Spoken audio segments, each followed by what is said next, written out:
Welcome back to another episode of Paint Society. In this episode, we're going to be installing the M7K Max Jack lift in the home garage, and we're going to do it right now.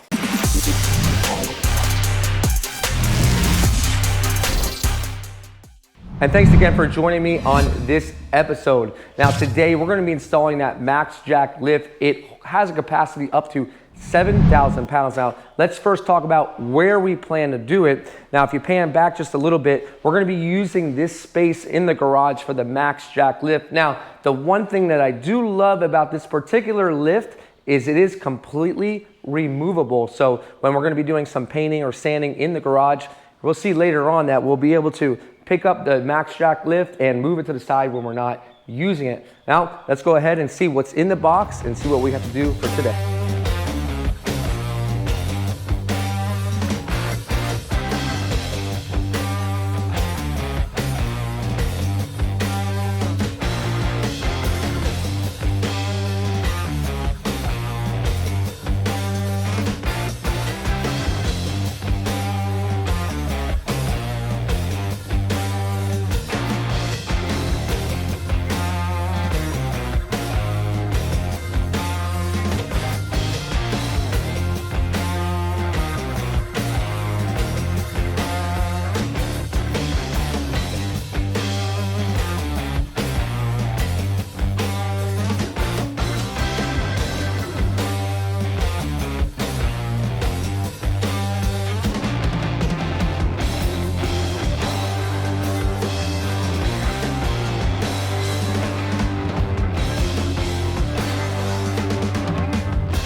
So we got everything out of the box. We'd like to lay it all out first and see what we've got. We got all of our hardware, our hoses, the lift pads, everything we're going to start to assemble on the actual lift post itself. We have our lift arms on the ground here. They're pretty sturdy. Now this is up to 7,000 pounds, so I'm really happy so far with the way it's built, and so are the guys. They're very impressed with how well it's put together. We're going to go ahead and get started off by putting in the wheels. Now the reason for the wheels is obviously these can be removed and wheeled around, so you're not using up your whole garage with these actual lift posts. They're not taking up space.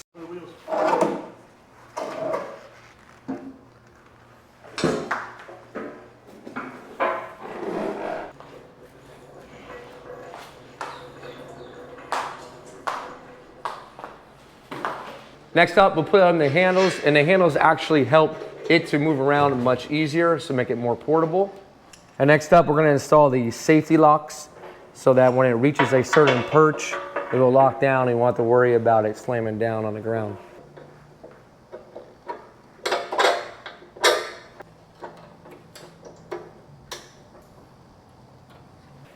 She in. And next up, we ran the fittings into the bottom of the cylinder. And now Ray's going ahead and connecting the quick connect fittings. So when we connect our hydraulic hoses, we can disconnect when we remove the whole entire post. And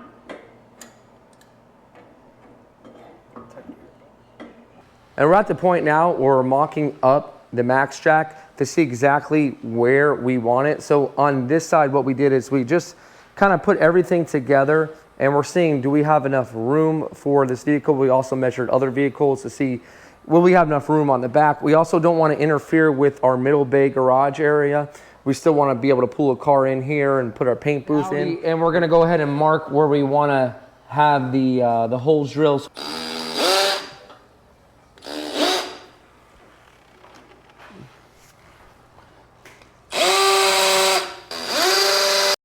First, I'm going to drill a pilot hole.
Now we're ready for our test vehicles. We're gonna do 3 different vehicles with different heights and weights. Now, a quick tip for you guys. If you plan on running this hydraulic line all the way up into the attic or into your ceiling so it's nice and clean, keep in mind that the hydraulic lines are gonna fight gravity. So these lifts, they will not come down unless you have some sort of weight on it to bring them down. Now, I found that out when I called Benpack up. They let me know that, hey, first off, this hose is double the size and it's going up. Now, traditionally, it's supposed to be on that dolly cart and it's 2 equal lengths going to each post.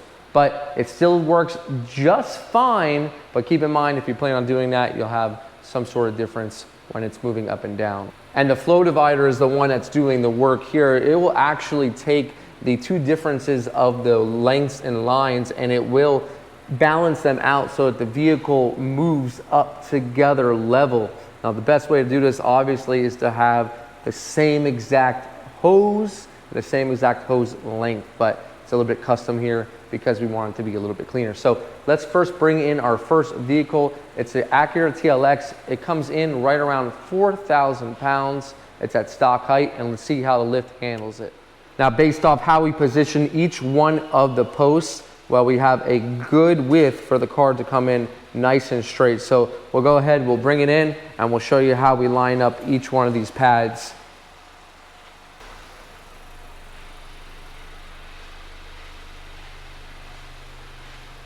Now, the one thing you do want to watch out is for when it opens, it's a little bit difficult and it can hit. So you want to be very careful here. It looks like it's going to hit here. On a higher car, they put a pad on the actual post itself. So on this particular lift, it's just the way it is. You're going to have to kind of get out. And if you're a little bit bigger, well, you're going to have to suck it in to get out. Now, for this particular side, it doesn't go all the way down to the ground just based off of the extra air hose line and it fighting the gravity. So normally it would move in, but because we did that custom line there, it doesn't go all the way down. So it's no problem. All you gotta do is pull up this pin and then move it in. You can adjust it from here. I kind of don't mind it because when it goes all the way down to the bottom, it scratches the floor. So this is kind of a safety. Now we'll find that jacking point right there and we'll line it up and that's good to go. Okay, once again, I'll lift this. Now, like I said, normally if the post goes all the way down, it will just go ahead and swivel by itself, and the other side does do that.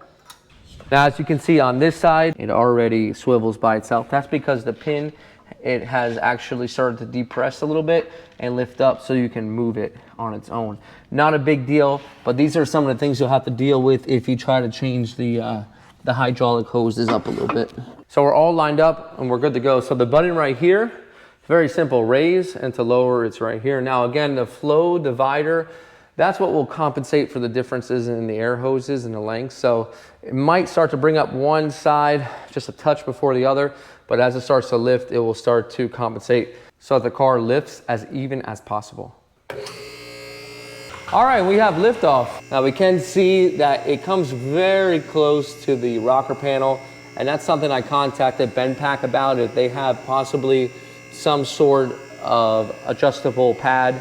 I know that they do make them, so I'm curious to see if that's something that we can go ahead and get worked out.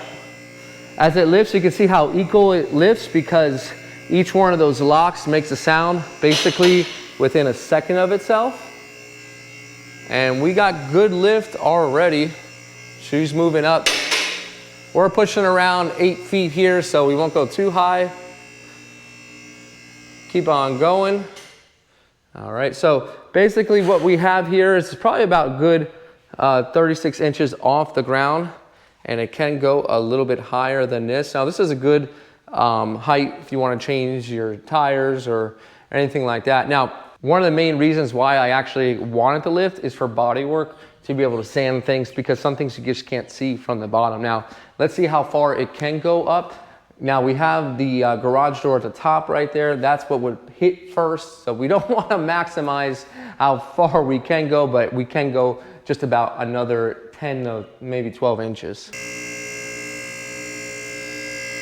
All right, so basically, if we want to work, what we would do at this point is put it on its locks. So right now it's not on its locks. And to do that, all we will do is we'll depress it down a little bit, and that will lower it, and that will put it on its lock. So if we come here, you'll hear it lock.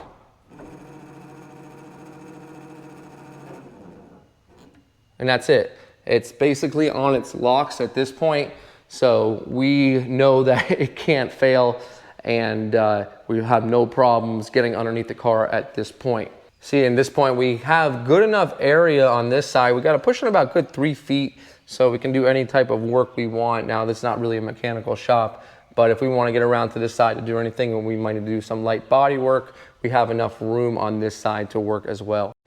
And with lowering the garage, I'm sure we can get a little bit more room out of it.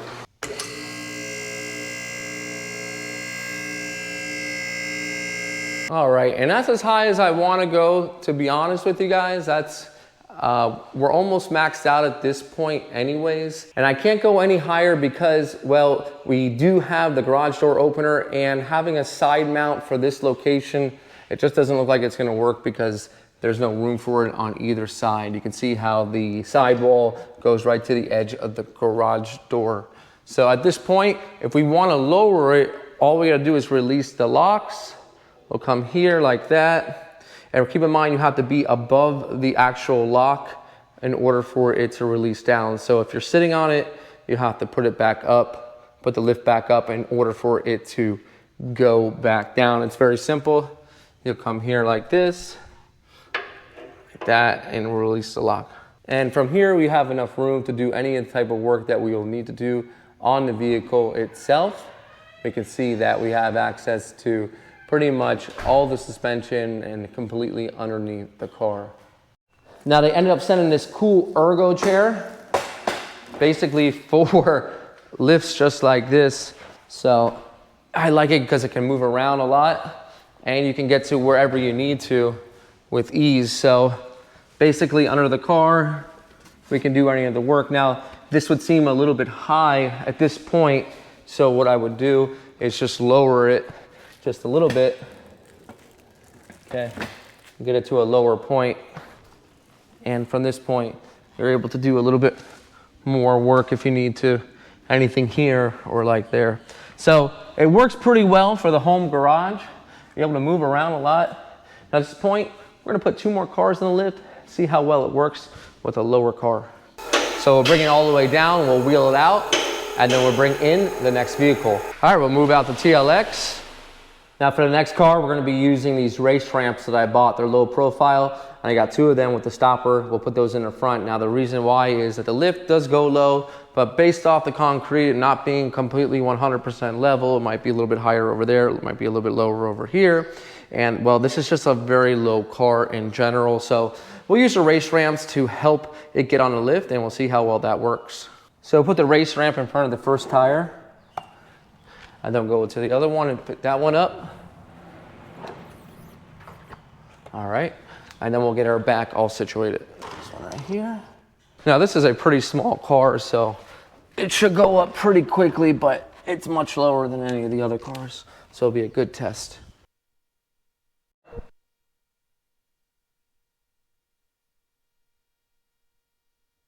And coming in at just 2,800 pounds, nearly over 1,000 pounds less than the TLX, RSX is no problem.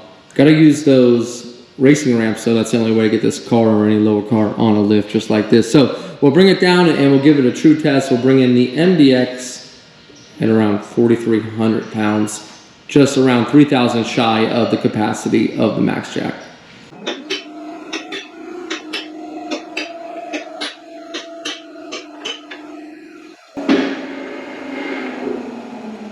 The next up will be the Acura MDX, once again coming in around 4,300 pounds, substantially bigger than both of the first cars that we've used, and we'll see how well the Max Jack can handle a bigger vehicle.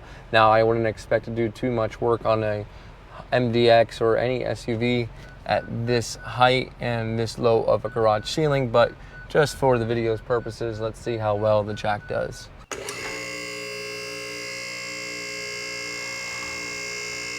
Now I don't expect to get it too high in the air. Just enough to get the tires off the ground, maybe do a quick rotation. Maybe oil change, just make things a little bit easier, but I'm probably thinking about maybe maybe 1.5 foot off the ground. I'll be comfortable with that, to be honest.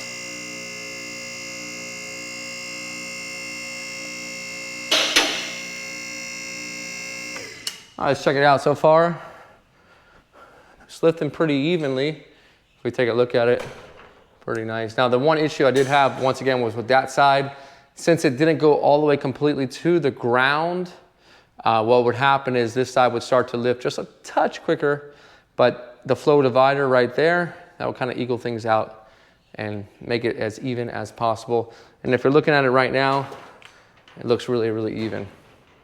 Really nice. So I'm really happy with the compensation that the flow divider was able to do. I will lift it up just a little bit more, but other than that, I'm not too crazy about getting this big boy up in the air. You always got your nerves a little bit on high risk here, but everything seems fine. I wouldn't necessarily work underneath this vehicle, maybe just on the sides. Although it's rated up to 7,000 pounds, I don't live my life on the edge too much. Let's bring it up some more. And that's good enough for me right here. We raised it about 2 feet off the ground. You could go about another maybe 8 inches or so, but basically what I wanted to do is see how well the lift would sustain itself. And at this point, we're done with our cars. We'll pull it out. And the coolest thing about this lift one of the main reasons why I want it is because I don't want my garage to get stuck up with having this post right here. So it's 100% removable, and that's just what we're gonna do. We're done working. We won't be lifting up a car for a while, so we're gonna store it off to the side. So let's get this thing back on the ground.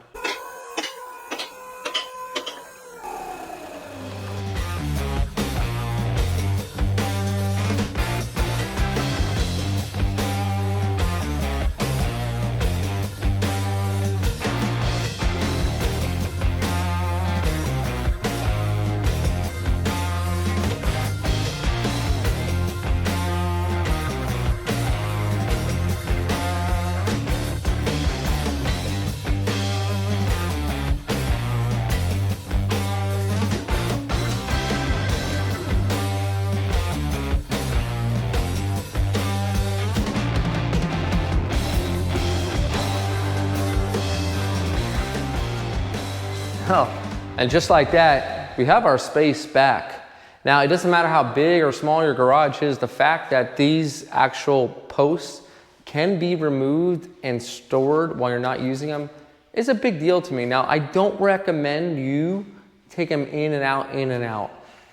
If you're not gonna be using the post, then store them for a while. Don't put them back and take them in and out. We don't wanna really, mess with the concrete and the anchors too much. Less is more in this case. And I'm well aware of that situation. So that is something that I also will be monitoring and doing a review update in the future to see how well the Max Jack lift is actually holding up. But for now, our garage is, well, it's back to normal for the most part, with just a little bit of storing on the side there whenever we need to lift up the car and maybe do some body work.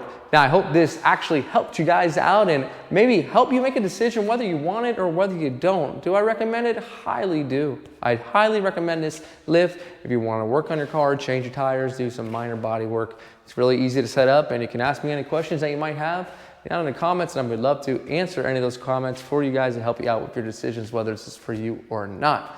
Guys, this is Brian from Paintside reminding you, and don't overthink it, it's just paint. I'll see you guys on the next episode.